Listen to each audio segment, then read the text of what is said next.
Good evening, good morning, good afternoon, depending on where you're watching us from. Thank you so very much for joining us in this first masterclass after we've written a very beautiful book called Navigating Change.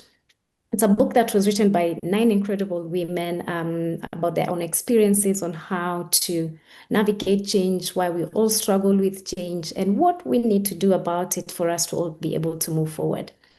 And now for them to give us just a bit of what their personal experiences, because if you've written a book or you've had people speak about writing books, we barely or you rarely put everything that you've experienced on a subject in one book. You always have extra material that you can share. And to lead us on that,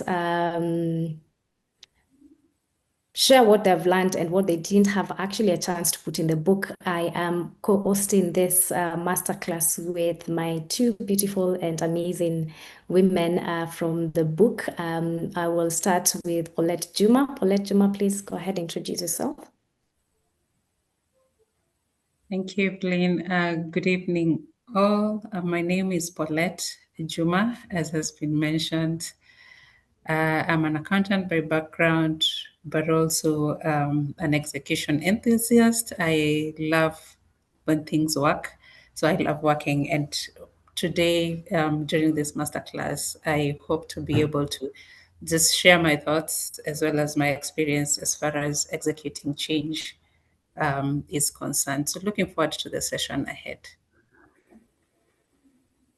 Thank you so much, Paulette. And I would now like to introduce Catherine Muraya. Catherine, it's your chance to introduce yourself. All right. Thank you, Evelyne. Hi, everyone. Good morning, good evening, depending on where you're joining us. Thank you so much for joining this conversation. We are getting it from our book, and we really appreciate you all. My name is Catherine, as Evelyne has said. I am an author, I'm a speaker, and an educator. I consult in those 3 areas, and I also have another area which is in the IT. So I'm a consultant in those areas. Other than that, I am an author of Navigate Change, and that's why we are here. And in my discussion, I'll be talking about how we can leverage on our inner abilities to navigate change in different aspects, career, leadership, and also other relevant areas. Thank you so much, and I'm glad to be here. All right. Thank you. Thank you so much, Catherine. Now we have experienced women in this masterclass, and we're looking forward to having an interactive session. And just before we begin, I would like to invite you all and to inform you rather that this is just a teaser masterclass. We're just giving you a bit of what we can offer as the authors of this book with other women who will come after us. We are going to have a series of masterclasses. We will have one on the 5th of August. And we would like to invite you to start registering. We will be able to share the links in various groups, and you may be able to register and join us for the main masterclass. Now, to the topic of tonight, which is change the missing link. Is change the missing link. And I'd like to start with a question to all of you here. How many times have you ever wanted to do something incredible in your life? How many times have you been confronted by a new sets of information, knowledge, something that challenges something you've been doing, how you need to start doing it better, or in an area that you know very well that you need to improve on and you are not able to? And you know very well the other side of you implementing this change or implementing this, implementing this change is going to bring a version of you that achieves everything that they want to achieve, but you're not able to. What stops you? And so that is what led us to pick the topic of discussion today, which is change the missing link. And as we go on with the discussion, I want you to be able to answer that question in your life. Is change the missing link in your life? Is it the reason you're not where you want to be or where you've always wanted to be? JF Kennedy said, change is a law of life, and those who look only to the past or to the present are certain to miss the future. I'll read that again quietly. Change is a law of life, and those who look only to the past or present are certain to miss the future. And he was one of the good presidents of the United States. So he knew exactly what he was talking about. And those words were spoken many years ago. And today we can see exactly what it meant, even more prominent than it was back then. Because if you look at the world that we live in today, it's like if you're not navigating one change today, 2 hours later is a different type of change. If it's not technology that is changing, it's people who are changing on you. It's circumstances that are changing. Is one day your job is here, tomorrow it's not. It's all the statistics and facts that we're being told, you know what, in the next 3-4 years, 39% of the jobs descriptions and the jobs that exist will no longer be existing. So it means we need to constantly adapt, constantly evolve as people in our careers, in our personal relationships. And so how do you survive in such an environment? I remember the first webinar we did before we published the book. I talked of VUCA. VUCA is we are living in an environment that is versatile, that is uncertain, that you cannot really predict what tomorrow will bring. And so what do you do in such an environment? And so to start us off, I want to speak about a clear why in everything that you do. Now that you know this is the kind of environment we are living in, and now that you know there is absolutely nothing you can do to change the environment, we say if you look at the environment, if you look at the situation and you realize you cannot change it, you are left with one alternative, which is to change yourself. So how do you go about that? You already have the information. You don't know, you already have the information. You know exactly what you're supposed to do, but are we actually doing it? I'll speak for myself. I know there are things that I need to change. There are things I should be doing, but am I actually doing them? Sometimes, no. So in as much as we are experts of change, we all have struggles here and there. And when you find yourself in such a struggle, what do you do? And now I will speak of one particular aspect, which is get a very clear why. And I call it paint a vision of a future of what and where you want to go that is so clear and vivid in your mind that every time you look at it, every time you think about it, it pushes you to be and to implement the change that you need. If the change you need to make is not clear, and if you change that you are required to make, it's not compelling enough, it will not fuel you to push forward. There's a graph, a change graph, and there's a depression in every change. If you've tried making any change in your life, you'll go through a valley, and to quote Bible terms, the valley of a shadow of death, where it feels like everything in you is dying. And it's absolutely true. For change to really take place, you have to die to some of these things. If it's, let's say, for instance, you're in a work where you need to promote yourself, and because you've not been promoting yourself, you've not gotten the advancement, you've not really grown in your career as you should. So for you to change now, for you to be able to be the person who advocates for themselves, the version of you that didn't know how to do that has to die. And I remember one time I was not struggling in a relationship, but let me just say that. And I came across this quote that says, when you love someone, you have to attend 1,000 funerals of who they used to be. And I will turn that quote inward. If you love yourself enough, you have to attend 1,000 funerals of who you are supposed to, or who you've been. So what is in you that needs to die for the version of you that you love more, that you envision for that version to come forward? What exactly needs to die?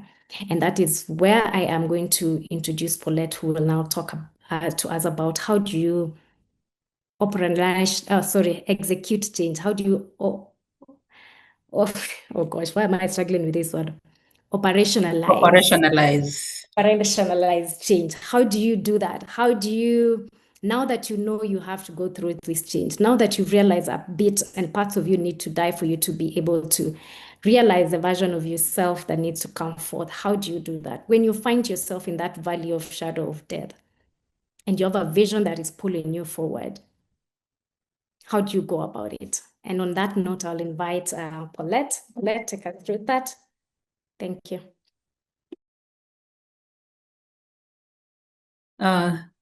Thank you, Evelyne, and good evening once again. And in case you're not in our time zone, good afternoon or good morning.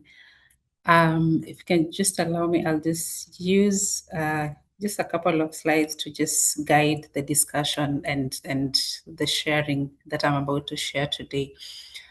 So in her introductory remark, Evelyne has shared with us, something important that we all have our struggles, especially as far as change is concerned. But important is that do we have a strong enough why that will then allow us to be able to move past and allow ourselves.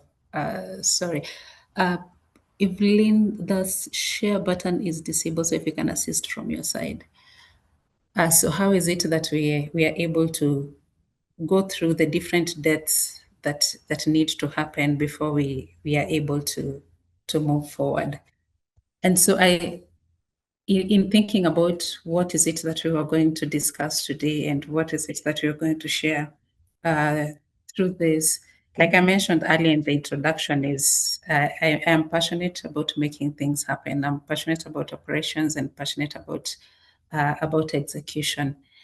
And I just thought to myself, and looking back at some of the stories that I've shared in the book, as well as life in general, and wondered like what comes to mind when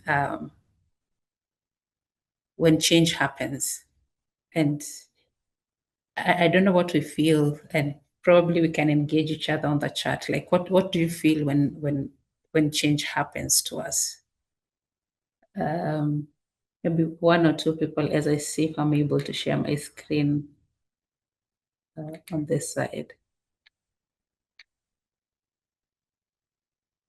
In case I'm not, we will continue with the discussion. So Ngogi says, when change happens, you feel unsettled. Thanks, George. Anyone else? What feeling do you have like when change happens?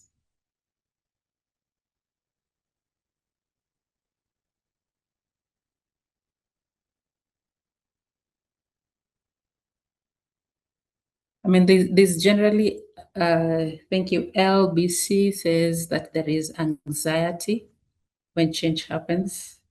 Anyone else with a reaction? When change happens, what exactly?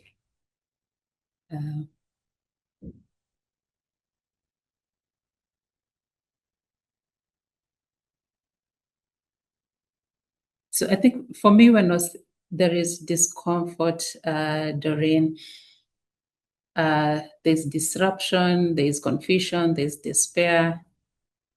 The one thing that all our responses give, which is very true, and we can all relate, that there is, when change happens, there's a discomfort, there's anxiety, and the reason why this is so is because we are reacting to what something that has already happened. We are reacting to a situation. We are reacting to a circumstance. We are reacting to things that either we did not anticipate, or if we anticipated, we were not prepared for. And so that means we are coming to change, or coming through change from a point of reaction and from a point of unpreparedness. And so I'll just give one of the stories that I share in the book, to just my experience, and just to take us through the process of what I'd call starting to operationalize your change, or trying to execute on your change. And we'll see whether after the story, if you'll still be reacting to change, or there is a different sort of reaction that we can that we can have to change. So like I mentioned, for those who are there at the beginning, my background is in accountancy. So I started as an accountant. Thank you for the message. Let me just see. Let me see if I'm able to share.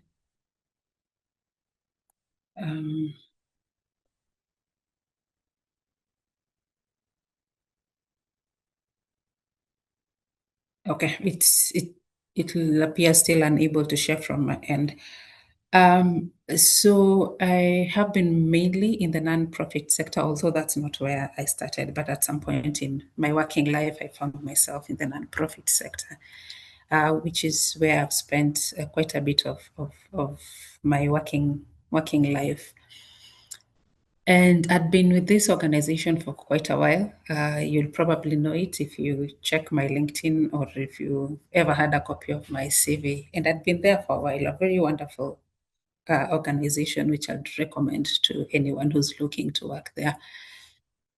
And in this organization, having gone through different cycles, so like with most starting organizations, I joined the organization when it was really, when it was small. It was, you can call it more of a startup phase. And it was just about to start its growth phase. And so I was there during that process, and we expanded our operations from just Kenya to different parts of Eastern Africa and going northwards.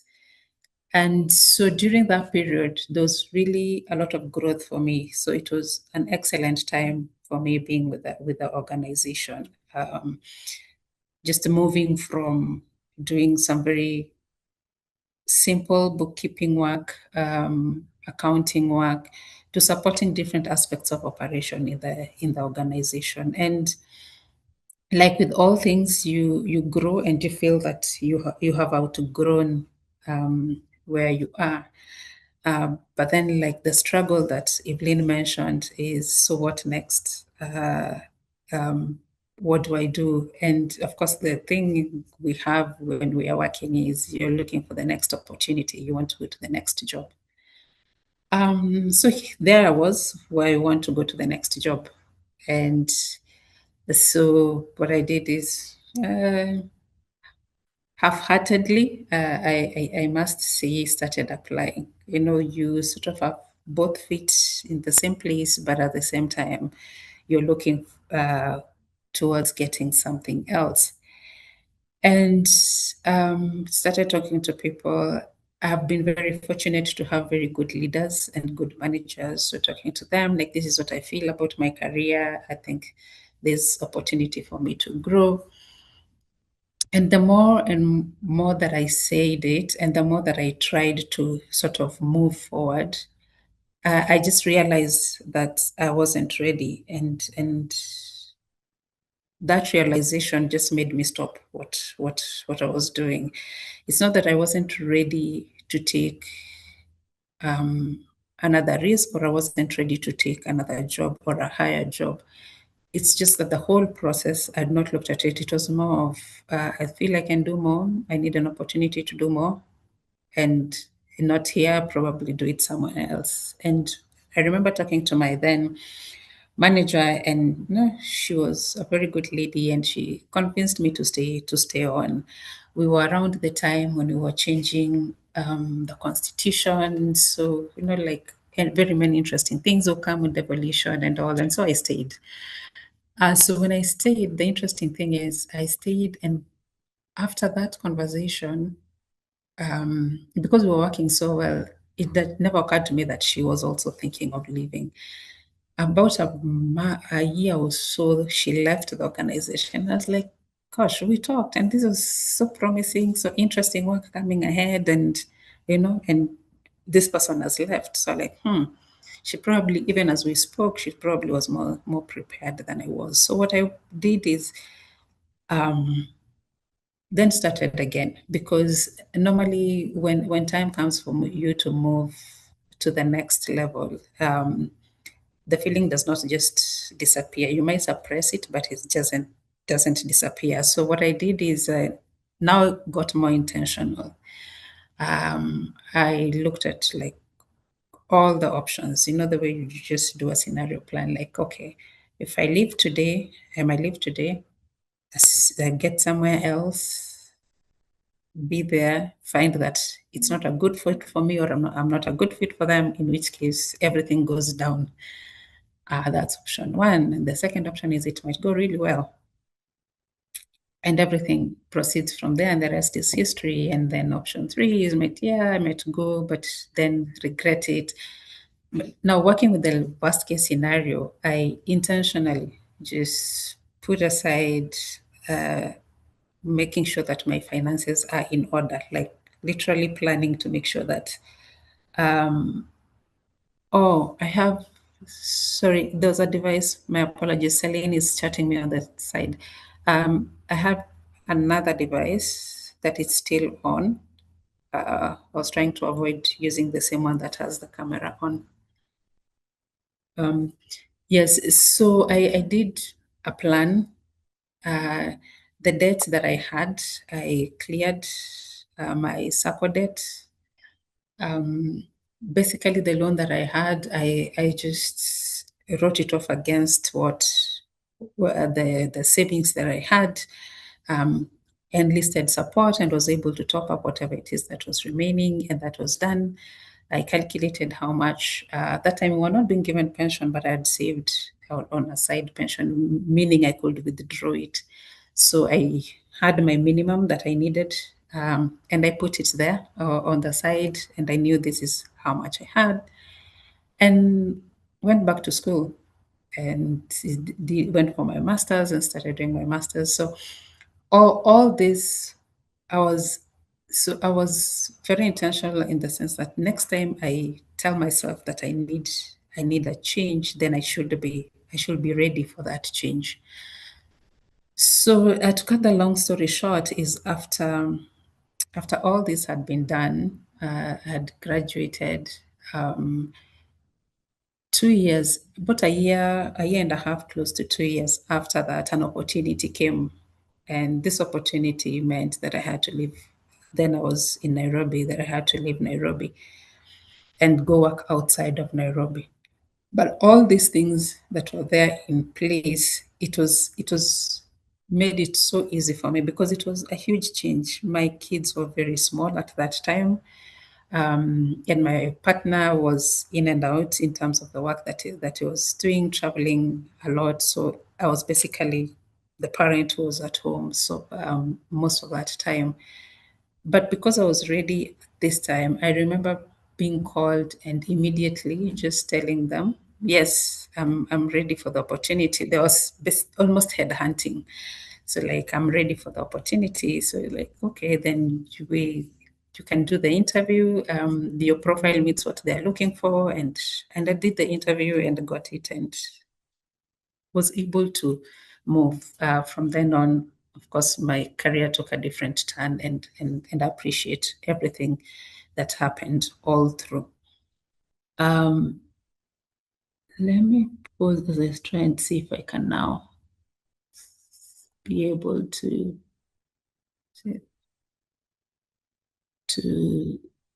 get, okay.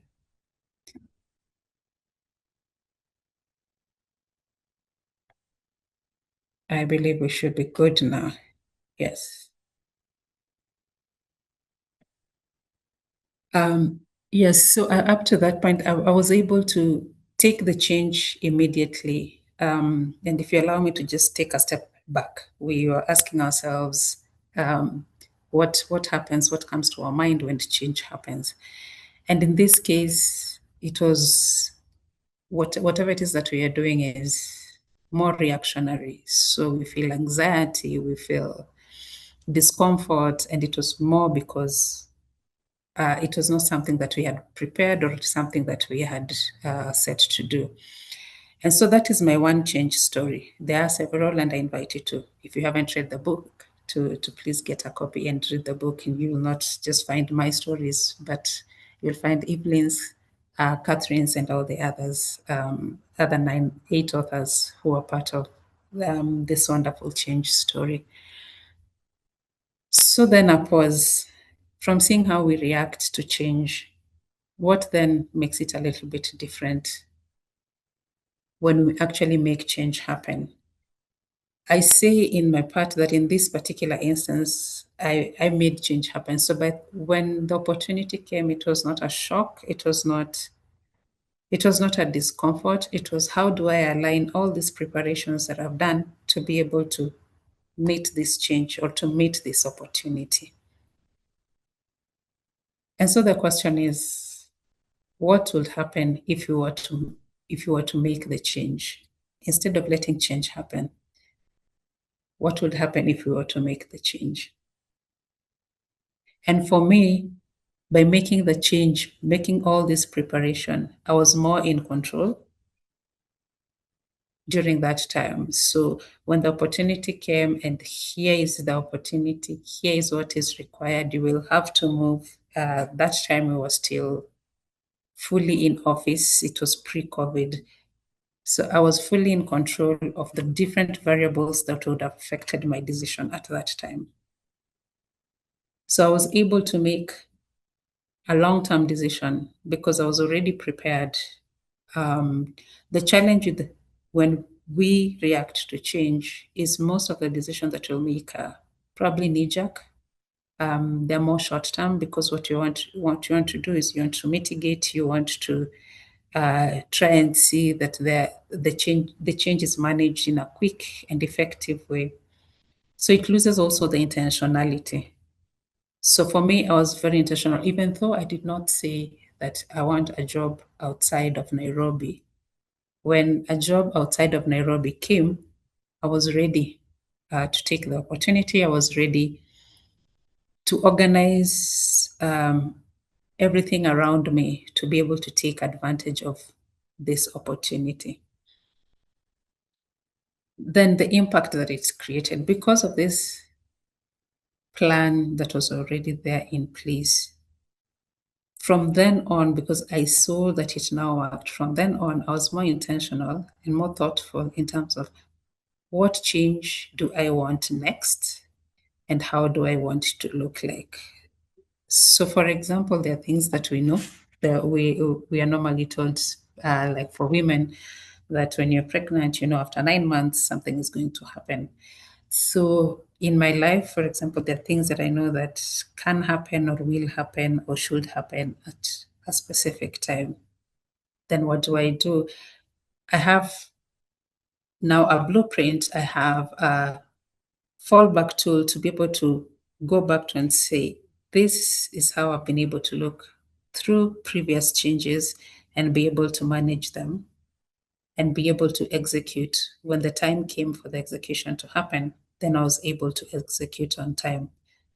Well, someone may ask, because I'm a believer also, like, where does that leave faith and where does that leave trust in God? And I'm reminded of two stories. One is not a story, but Jesus just telling the disciples that whoever, and I'll just paraphrase it, that whoever it is that wants to build, you first of all count the cost. And when we look at also the story of Joseph, is like something was coming up and God gave him the wisdom through the dream to be able to know that at this point, this is the situation and this is the environment you're going to live to. However, a time is coming when change will happen. And when that change happens, you'll already be prepared for that change to happen. So it is both in terms of the biblical support to me as a believer, just to know that whatever place that I'm put in, that it is expected that I will act in a manner to show that I am a good steward. And how do I better show myself as a good steward than actively preparing for that which is to come, for actively preparing for that which may come, just given the environment that we know that we are currently living in. And so just to take us to, as I mentioned, just one of the tools, and what else would you say how would I go about it as an individual, is to just give an example, is just have a readiness tool. So on the first instance, when I wanted to move, it was more of, yeah, I'm at this level in this organization. As far as all things constant, I don't see us moving past this, and I would love more. But so that wish was not followed by intention and an actionable plan. So there was nothing to execute when execution needed to be done. But having a readiness tool then helped me to be able, just putting it in place, things to say, okay, this is what I need to think about. This is the other thing I need to think about. If it goes haywire, this is what I need to think about. If, for example, and one of the things I was thinking in my mind at that time is, yes, I may say, I'm leaving today, and then I get in, and I'm not a good fit, or they're not a good fit, because during probation period, you're checking for those two things. Is it a good fit in terms of an organization for you, or are you a good fit for them? And the other consideration was, even though I have a partner who's working, what if at the same time I find that I'm not a good fit, or the place is not a good fit for me, and I have to step aside, meaning I stay home, and he also needs to step aside for one reason or the other. So all these considerations, just having a tool, a simple tool to help you in terms of mapping out, and also as you plan for how you're going to actually execute when that thing happens, then it's helpful to have something in place, whether you choose to have it as an Excel sheet, a Word document, your journal, or what. And some of the things for me is like, just for the buffer, like individual, I had a savings scheme, I'd cleared my liabilities. I put in place a short runway. You're told to have 3 to 6 months, a short runway of income. But then again, because we may be here in this masterclass, but thinking, I don't need it for myself, I need it for my organization, then what is it? Similar principles apply. Some things may apply to you as an individual, but not apply to your organization. But even for organizations, like having a cash reserve, especially for those who are in nonprofit, they've just realized how important that cash reserve is post January 20th last year. When, if your funding was not diversified, if you didn't have an operating runway, and the funding was cut, then it became a big issue. Whether it's upskilling, whether it's your network needing to, get a mentor or get people to speak to in terms of the organization. What are the structures that are in place just to be able to help the organization move into the next one? Is it your workforce capability? Is it your succession planning? If the CEO or core staff leaves, then what happens? The information channels, alignment. So for example, for me, where it was a family setup, so alignment, like who else needs to buy into what you hope to do? Because at some point, then you might need their support. Emotional readiness, and this is really important because sometimes, especially when it comes to finances, when it changes, or when it comes to relationship, when those change, then emotionally we are really affected. So how is it that you plan to do it? We may not be able to plan for everything, but then again, they say if you fail to plan, you're already planning to fail. So the tool that I'll leave with you is have a readiness inventory. Like wherever it is that you're thinking of going, are you ready for it?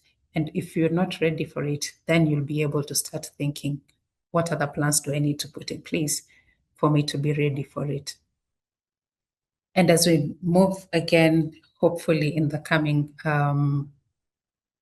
masterclasses, then we'll be able to look at like what frameworks have changed. There are very many out there. What frameworks have changed? And God willing, we'll get the opportunity and I'll be able to share my story in terms of how I look at change as a scaling technique, where it's a balancing act underneath their waves, But then if you're able to get all your oars in place and you're steady enough, then you'll be able to navigate the change. So thank you so much for your time and for just this chance before I pass it on back to Evelyne. And because Portugal is also playing today, so instead of thank you, if you're not supporting England, we say muito obrigada. Over to you. Thank you, Polet. I'll pretend to understand what you've just said because I am no football fan, but I know the World Cup is playing, but that's all I know. Thank you so very much.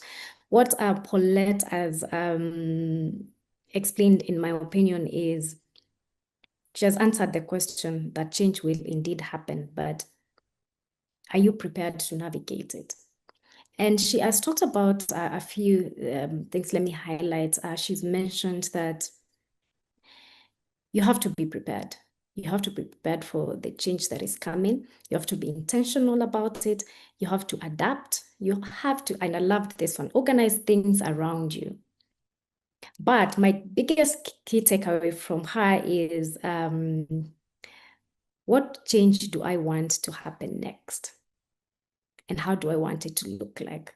Now that moves you from just reacting to change, which is what most of us have been doing. And she mentioned about wishful thinking. If you're just say, I want to lose weight and you're doing nothing about it, that's just wishful thinking. She has moved us now from wishful thinking to being ready by introducing a readiness tool that we need to have in armory of strategies and tools that we can use to navigate change. And she's also reminded me of a quote I really love that says, work, I don't know, I'm paraphrasing it, work as if everything depends on you and pray as if everything depends on God. It's not neither or. I remember a very beautiful illustration that was given by, I can't remember who, he said, you have to, if you're at a bus stop, you have to, and you see a bus leaving, you have to run very fast to catch the bus. But if you run very fast and you miss the bus, then you know it's not your bus. But if you didn't run fast to catch the bus, then if it leaves you, how do you know that was not your bus? And so that's the same thing with change. How do you know that change is going to be the propeller to your next level if you don't give it your all? And now to take us to the next section of now that we know we need to change and we've been given tools on how to change, then where is the room for growth in this change? And to take us through that, I would like to invite Catherine Muraya. Catherine Muraya, karibu sana, take us through the section on growth mindset when it comes to change. Thank you. Amazing, amazing. Thank you, Evelyne. Thank you, Polet. I love the discussion. I love the conversation. I love the Polet's steps that now throw us into this change. Good evening, everyone. Thank you for joining us today. And we have written a book, Navigating Change. And for those who have heard the book, the title is Navigating Change, How to Trigger and Navigate Change while Optimizing Emerging Opportunities. So the word emerging opportunities introduces us to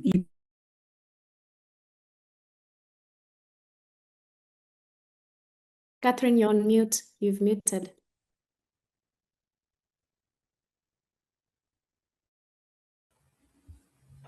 Oh, sorry for that. This is technology. So I was saying that our book is called Navigating Change, How to Trigger and Navigate Change While Optimizing Emerging Opportunities. And as Everett talks about growth, that I'm getting into the aspect of change and growth, you will see emerging opportunities talks about impact, and impact is highly affected by opportunities. So I like chapter 8. Mine is chapter 8. The book has nine chapters written by 9 wonderful authors. If you don't have a copy, you can get one. You can chat us, and then we can see how you can get a copy. So you find that as we go through the chapters, we try to see how we can leverage on change. And we are not saying that change is bad. We are saying that change brings in opportunities. So in my chapter, I leverage on internal aspects of a person. I write the book from a personal experience where I give my story. I have a very interesting story. I trace my story from childhood. I emphasize that I grew as a fourth born. So in front of me, there are 3 siblings. At the back are 3 siblings. So I'm in the middle. And I struggled to put up with the elder ones. And I also struggled to guide the younger ones. So I didn't see this as change. But I felt I felt a bit squeezed in that position. But I knew I have to be there for the younger ones, and I had to adapt to the older ones. I had to learn now this was adaptability, and I had to learn later that this is how I became resilient. And what my career later became was all about this. And this is how now I put my chapter into, or I use the inner resources. Who is the inner person? And what is the inner you? How can you use your inner you to leverage on the opportunities that come your way? So, and that's where now the discussion of today starts. I can open it this way. I ask you, what kind of mobile phone are you using today? How is your phone? Can you remember the phone you used initially? If you are of my time, we had a phone that was called Nokia 33. I don't know how many of us can remember. There was another one called Alcatel. If I'm mentioning Nokia 33, maybe none of us in the room used that. But that's how we began. So for today's person, this is, we could call it a Murikamwizi. But the difference was that they were so big. Why did we buy these phones? Initially, it was for not communication. Initially, it was for, do you have a phone? Actually, you could just pick it and just call somebody. And then you just say, can you hear me? And then you drop your phone. But what type of phone do you have today comparing to the phone that you had? And why did you upgrade from where you were and where you are now? Why did you change your phone? As we are thinking about the reasons why we upgrade our phones, I want to pose a personal question I ask. As you upgrade your phone, are you thinking of upgrading your personal, the inner you? Are you thinking of upgrading yourself? So you're going to note that many of us do not know that a time has come where you need to work on your inner resources. And these inner resources, if you work on them, they help you navigate change and optimize on any opportunity that may come your way. So according to William Bridge, who is a pioneer of transition theory, he says that change is situational. Change is situational, but transition is psychological. So he says that change happens around us, but transition happens within us. So these are some of the authors that have helped me leverage on internal resources to navigate change and also to optimize any opportunity that is coming in. If you look at the World Economic Forum, currently they are emphasizing on traits like adaptability, resilience, curiosity for work. So if World Economic Forum emphasize on issues like adaptability so that you're able to transition in work or so that you're able to work well, then we find that this is a conversation that we really need to adapt, of thinking about how can we praise ourselves for change. And as change comes, what resources do we have to deal with this change?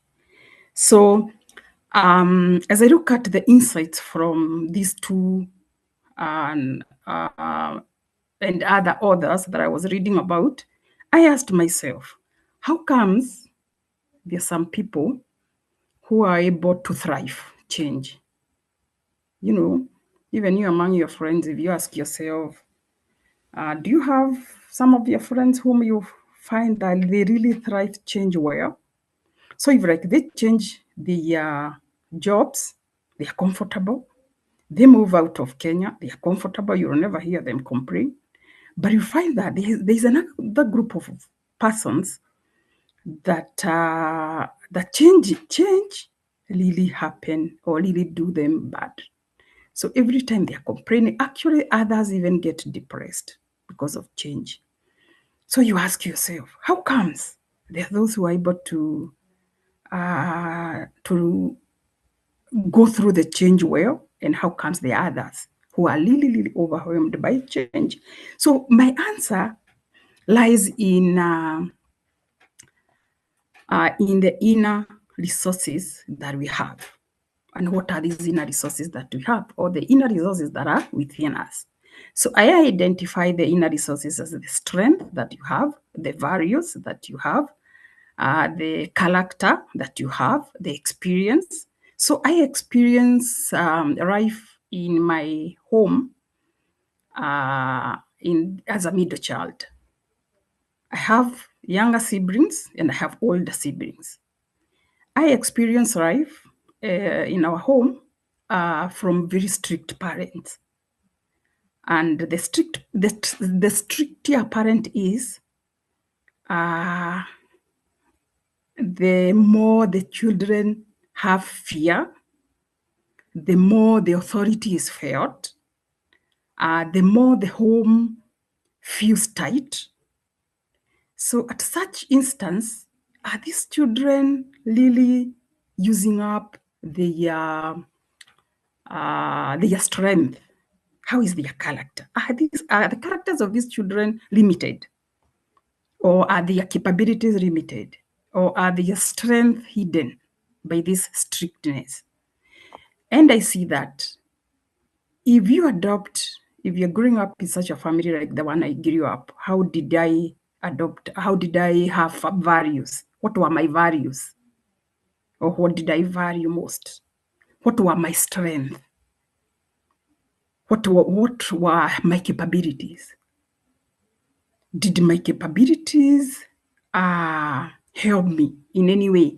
So you'll find that if we help our children to find their strength, their values, their characters, and these are the ones that I'm calling the inner resources, they will leverage change in their teenage, in their careers, in school. They will be in a position to leverage change because they are using those inner resources. So I've used them, and they're powerful. They're powerful tools that one can use. So I say, I encourage, or I come up with a model that I called SIOB. SIOB is SIOB, and it's a practical tool that I encourage to be used. So S stands for self-discovery. What are you discovering? So you're discovering your inner resources. Your inner resources that you can use to leverage change and optimize on any upcoming opportunity. The I stands for inner resource development. Once you discover in the first stage, you discover your strength, you discover your values, you discover the experience you are living in, the society you are in, the community you are in, if it is at your places of work. So if I can give an example, you'll find that at your places of work, there's a time you would look at maybe you are a leader and you'd be like, A can do better as a leader in our department than B. But how do you come up with a conclusion like A can do better than B as a leader? Because there are some inner abilities of that person you have managed to identify. So, so the first S was for self-discovery. The second was inner resource development. So once you identify your inner resources, you now work on them. You develop them. You seriously work on them. The third one is opportunity alignment. So by the time you discover yourself, you develop your inner resources. The third one is opportunity alignment. You are in the stage of aligning your opportunity. And this comes out very well because now you know yourself. Whom do you become after you lose your job? Whom do you become after your title? Your title is has been removed. So today I was talking to a doctor in Kenyatta University, and the doctor asked. I was telling the doctor I've written a book, and the doctor is really an authority in her area. So I told her I've written this book. And then she asked me, what's the book called? I told her it's called Change. Then she asked me, and what change are you talking about? I told her I'm talking about inner change. So she told me, now, what will I become after I've retired? So what will I become after my retirement? And you see here, I'm very senior. So are you speaking to such that I'm now very senior? When I retire, what will I become? So I told her, yes. The values that you have developed, the strength that you have developed, the character that you have developed, the capability that you have developed will go with you. So the titles you're holding here will not hold. But whatever inner strength, whatever inner value, whatever inner capability you have developed will last.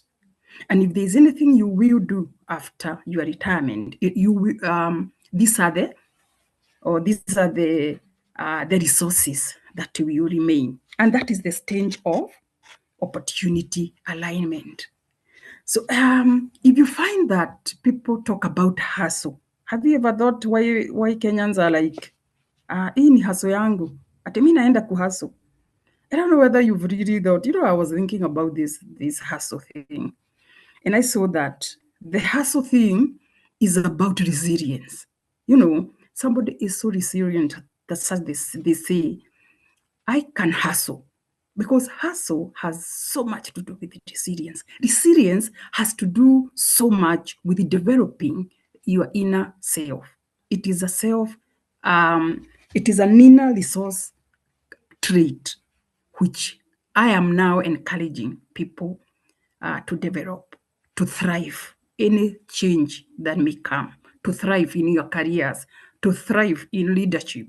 So I also find it like if we are able to train also our children from an early age, they will not be limited by their families. They will not be limited when they go to school. They will stand for themselves. They will speak out, and they will know themselves. So the confusion of I am an accountant and I should have been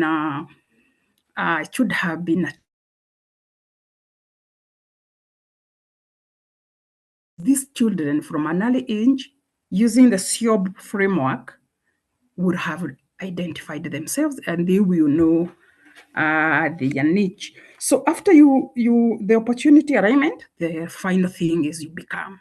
Actually, my chapter is called Becoming Through Change. And after the three, the self-discovery, the inner resource development, the opportunity alignment, now you become the person you have always intended to be. And it's very happy because it's a nice one, because you exactly become what you intended, you yourself, because you have come to know yourself, you have come to discover, and finally you enjoy who you are. But let me say that this, as Evelyne has said, this was meant to be a teaser. Our masterclass is coming on August, and we are going to delve so much into this. And so I will really encourage you to join up into our masterclass, because this is now what we are going to talk about. We are going to talk about these tools, because these are tools. So Polet has her tool. Evelyne will come up with her tool, and we will help you people to navigate change and optimize any opportunity that will have come your way. I would have continued and continued, but let me stop there and say, this is Atisa. Please join us in our masterclass. And I also thank you so much for taking time to join us. Thank you so much. And over to you, Evelyne. Wow, thank you. Thank you so much, Catherine. I have learned quite a lot. And the question you answered is, what is the difference between people who flourish in change and those who struggle with change? And I have an answer to that is they don't have your framework. Those are the ones who are struggling with change. But everyone who has your SEOB framework is not struggling anymore. Out of this, I have learned that you have to discover yourself. Number one, it starts there. Discover yourself, develop your inner resources, and then opportunity alignment. And on opportunity alignment, they say opportunities dance with those who are already on the dance floor. So if you're not in the dance floor, which is the dance floor of being prepared for the opportunity will not ask you to be their dance partner. That's for sure.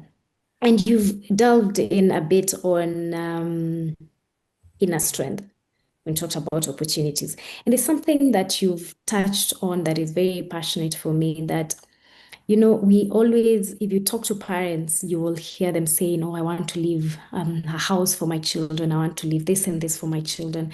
But we are told the most important thing you can leave for your children is not things. It's not what you leave for them, it's what you leave in them. And that is what you emphasize, saying if we leave our children with inner resources, then it doesn't matter what life throws their way, because then they will be able to recalibrate and repackage themselves, and they'll be able to align with the next opportunity. But if you don't leave them solid with inner resources that are well developed and with an identity that they can rely on, then every change, every small mishap or change will throw them into disarray, and they'll be confused. And so that is very, very important. And so to our listeners, thank you so very much. The people watching us from where you're watching us from, the three of us have answered three questions. Number one is change the missing link. And because we believe it is, I have answered the question of, is it a why problem? And this is where you reevaluate yourself. So number one, is it a why problem? Is it that you don't know why you're doing this change? Number two, is it an execution problem? And Polet brought this out very well. And Catherine talked about, is it a growth bottleneck? Is it a growth bottleneck? Sorry. Is it that you have not discovered who you are and you're struggling to fit in an area that wasn't yours to begin with? I'll just give the example of Mother Teresa. If some of us tried to be Mother Teresa, we'll be miserable, because we were never meant to be Mother Teresa. But Mother Teresa thrived in what she was doing because that is who she was called to be. And that is the work that Catherine has called us to do. Do the inner discovery. Discover where exactly are you aligned. And while I go through this, please feel free to ask questions. You can raise your virtual hand, or you can type your question in the chat box. And sorry, yes, you can either raise your hand or you can type your question in the chat box, and we will be able to any of us, the panelists, and then we'll be able to answer your question. Celine can help me check if there are any questions or comments in the chat box. Or any comment, feel free.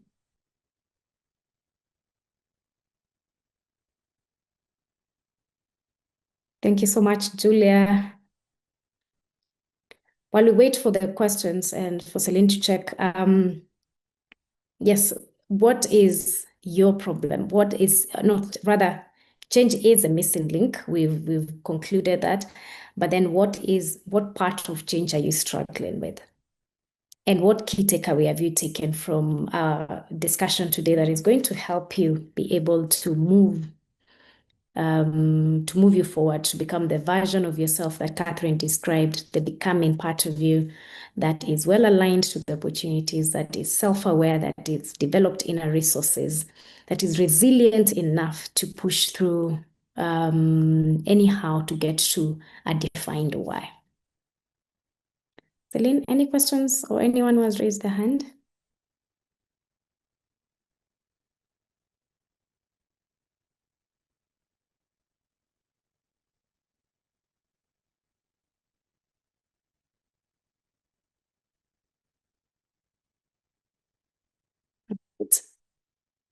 Okay, all right. As we wait for the question, I'll invite Polet or closing remarks for a minute. Thank you, Evelyne, and thank you, Catherine. Just as Catherine was speaking, the one thing also just struck me is the point she had on alignment and just having, as you speak about knowing your why and having a plan to execute that change that you wish to see in the future. Is everything also just aligned as you speak? So thank you for reminding us the need for alignment, and this might actually place more so if it's an organizational change where you do need a higher level of alignment because of the different stakeholders that are involved to be able to execute a change. So in terms of my parting shot is just we are allowed to dream, and everybody can dream. And if we can look at change as just the opportunity to be able to dream and make that dream come true, then we will not have the bigger challenge of looking at change as an event, more often than not, a bad event that happens to us. Although, to also just give a caveat that sometimes also, quote unquote, good changes do have bad side effects. But if we can be able just to be able to plan ourselves in advance and be able to catalyze the change that we want to see, then navigating it becomes a little bit easier than just reacting to it. We will be more intentional in what we do and have a long-term view in all our actions. So thank you so much, Evelyne, for that opportunity. Yeah. All right. Thank you. Catherine, go ahead.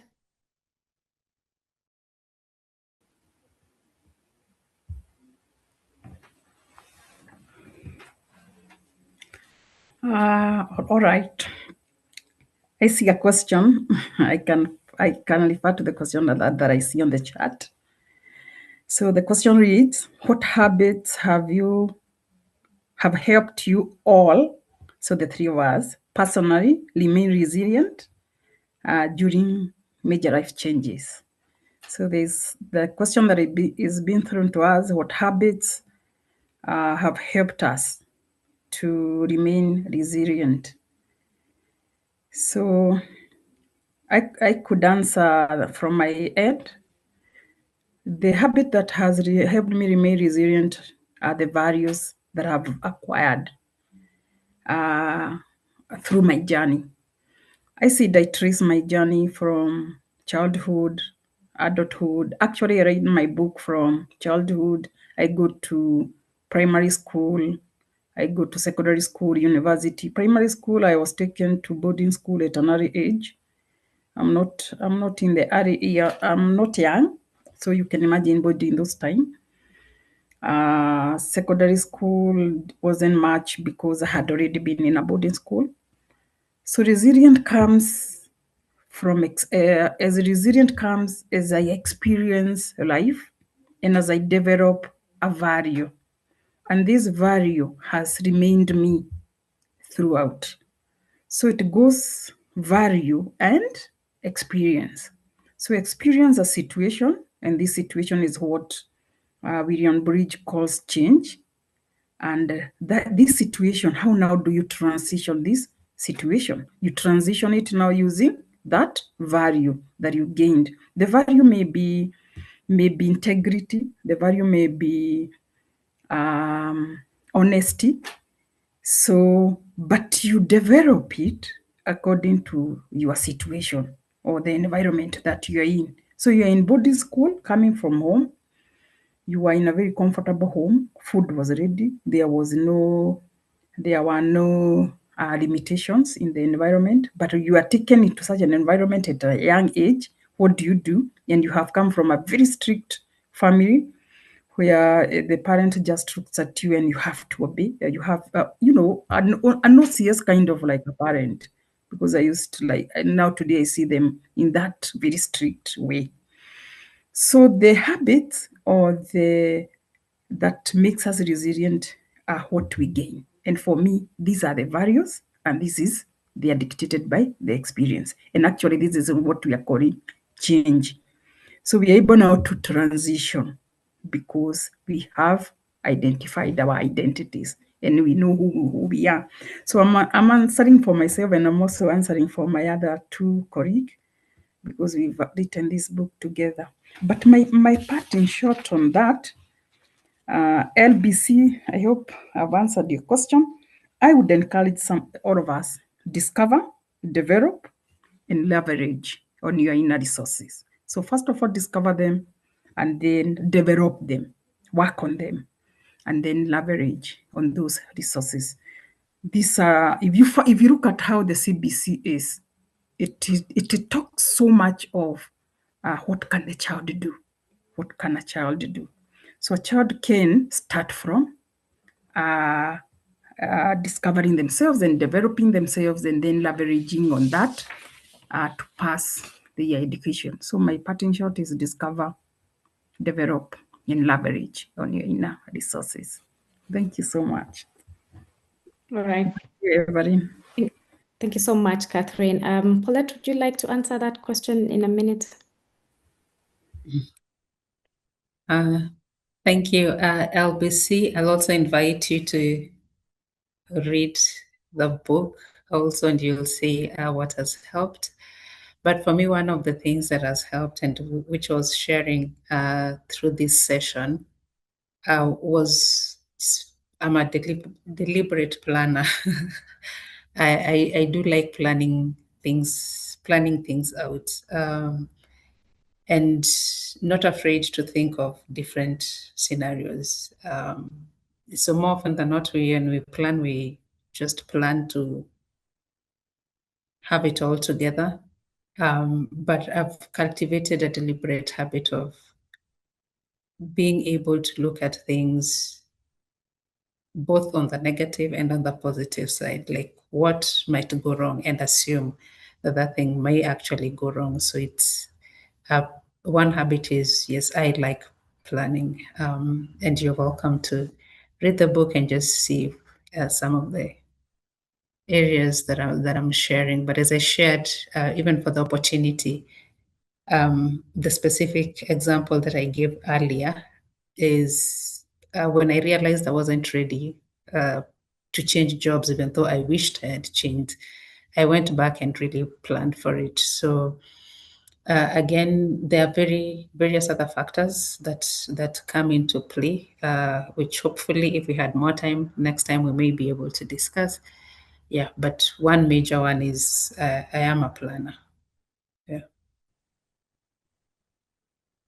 All right. Okay. Thank you. Thank you so much, Paulette. If I would attempt to answer that question, I would say if it's something that keeps me grounded every time I find myself going through a major life transition, that especially the one that I didn't invite, the one that, literally was thrusted to me by a circumstance or something. I always ask myself, what else could this mean? And what I mean by that is most of the times we struggle with a situation because we choose to see the negative aspect of it.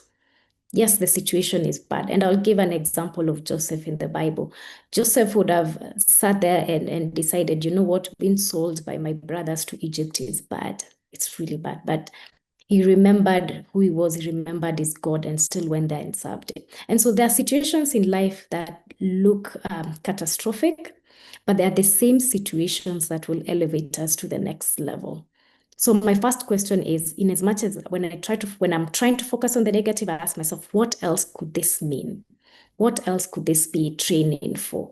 What else could this situation be brought in my life for? And what if it all works out? What if it's preparing me for my next level?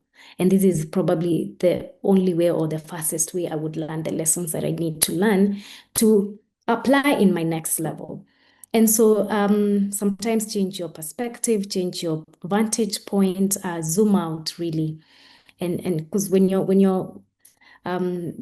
an illustration that was given. If you're looking at a Persian carpet, you only see the pattern that you're focused on. But there's a big picture view that you can only see when you zoom out.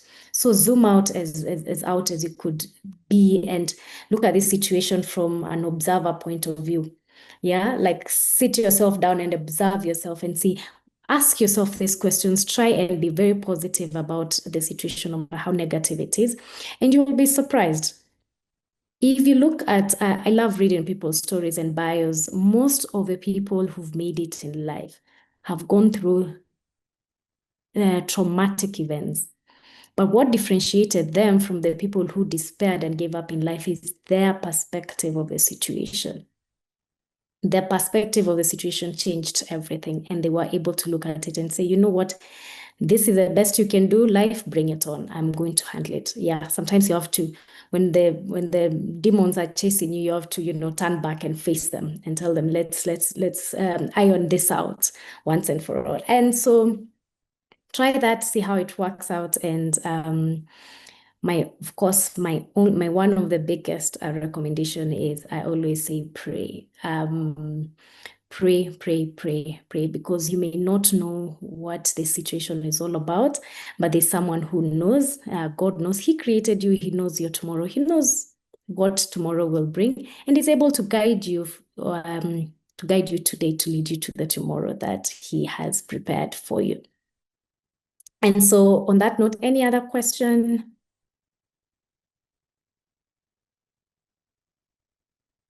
All right, we've gone way past our time. So thank you. Thank you so very much for everyone who joined. Thank you for the participation. We are so grateful and privileged to have all of you watching us tonight and sparing your time.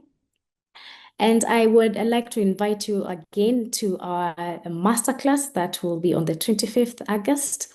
With a different set of women, different experiences, different conversations. And so really here you're getting a buffet of what changes and what it means and how you can navigate it better. And for the ladies here, we are all available on social media, LinkedIn. You can reach us through all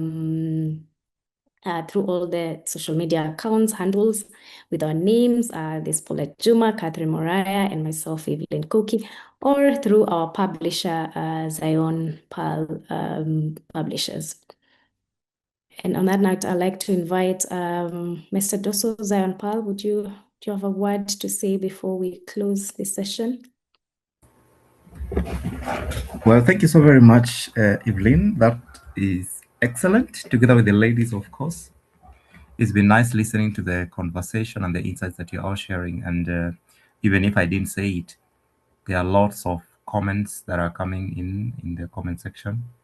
Just appreciating the depth of your insights and how well you have presented it.